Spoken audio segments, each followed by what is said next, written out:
معزز و محترم ناظرین و سامعین، السلام علیکم ورحمۃ اللہ وبرکاتہ۔ پیارے ناظرین و سامعین، آپ تمام کا ہمارے یوٹیوب چینل اخبار الہند پر استقبال ہے، خوش آمدید ہے۔ اللہ تبارک و تعالی تمام ناظرین و سامعین کو سلامت رکھے، جہاں بھی رہے آباد رہے، خوشحال رکھے۔ آج کی تازہ خبروں میں سے ایک اہم خبر ہے کہ بحر العلوم حضرت اقدس مولانا نعمت اللہ صاحب دامت برکاتہم العالیہ، استاذ حدیث دارالعلوم دیوبند کو آپ دیکھ سکتے ہیں کہ حضرت والا ایک پارک میں ہے، دارالعلوم دیوبند کے پارک میں ہے۔ اللہ تعالی حضرت کی عمر میں برکت عطا فرمائے، اللہ تبارک و تعالی حضرت والا کے اوپر رحمت نازل عطا فرمائے، یہ ہماری دعا ہے۔ آپ بھی حضرت والا کے حق میں دعا فرمائے۔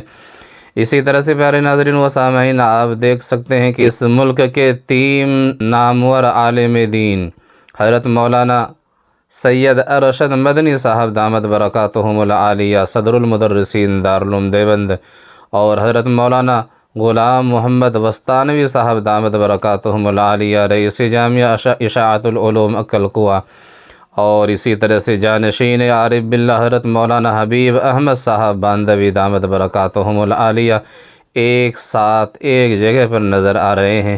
اللہ تبارک و تعالی ان اکابرین کے سایہ عاطفت کو تا دیر باقی رکھے۔ اسی طرح سے پیارے ناظرین و سامعین، حضرت مولانا محمد سلمان بجنوری صاحب دامت برکاتہم العالیہ دارالعلوم دیوبند کے دور حدیث میں درس دیتے ہوئے آپ دیکھ سکتے ہیں کہ حضرت والا محو درس ہے۔ اللہ تبارک و تعالی حضرت والا کی عمر میں برکت عطا فرمائے۔ اسی طرح سے پیارے ناظرین و سامعین، آخری جو اہم خبر ہے، اس خبر کا تعلق امریکی شہر نیو یارک سے ہے کہ نیو یارک سٹی کی مساجد میں اب اجازت نامے کے بغیر اذان دی جا سکے گی۔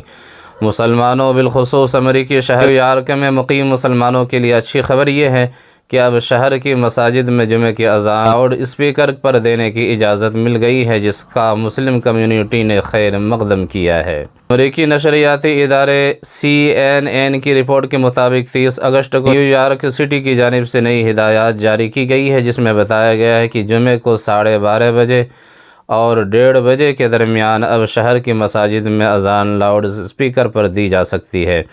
جمعہ کی اذان کے لیے اب خصوصی اجازت نہیں لینی ہوگی۔ قبل ازیں مساجد میں لاؤڈ اسپیکر پر اذان دینے کے لیے خصوصی اجازت کی ضرورت پڑتی تھی، جس کی منظوری میں لمبا عرصہ لگ جاتا تھا۔ تاہم شہر کے مختلف حصوں میں بلند آواز کے حوالے سے قوانین موجود ہے۔ امریکی اسلامک تعلقات پر کونسل کے نیو یارک چیپٹر کے ایک ڈائریکٹر عفاف ناصر کا کہنا ہے کہ اذان کی صدا نہ صرف نماز کی دعوت دیتی ہے بلکہ یہ اتحاد اور بھائی چارے کی بھی عکاسی کرتی ہے۔ ہمیں یقین ہے کہ اس اقدام سے مسلم کمیونٹی کی اقدار اور روایات کو سمجھنے، ان کی قدر کرنے میں مدد ملے گی۔ پیارے ناظرین و سامعین، آپ دیکھ سکتے ہیں کہ نیو یارک میں مساجد میں جمعہ کی اذان دینے کی اجازت ملنے کے بعد سٹی ہال نیو یارک میں اذان کی گونج آپ سن سکتے ہیں۔ اللہ تبارک و تعالی ساری رکاوٹوں کو دور عطا فرمائے، راستہ ہموار عطا فرمائے۔ اشہد ان لا الہ الا اللہ، اشہد ان لا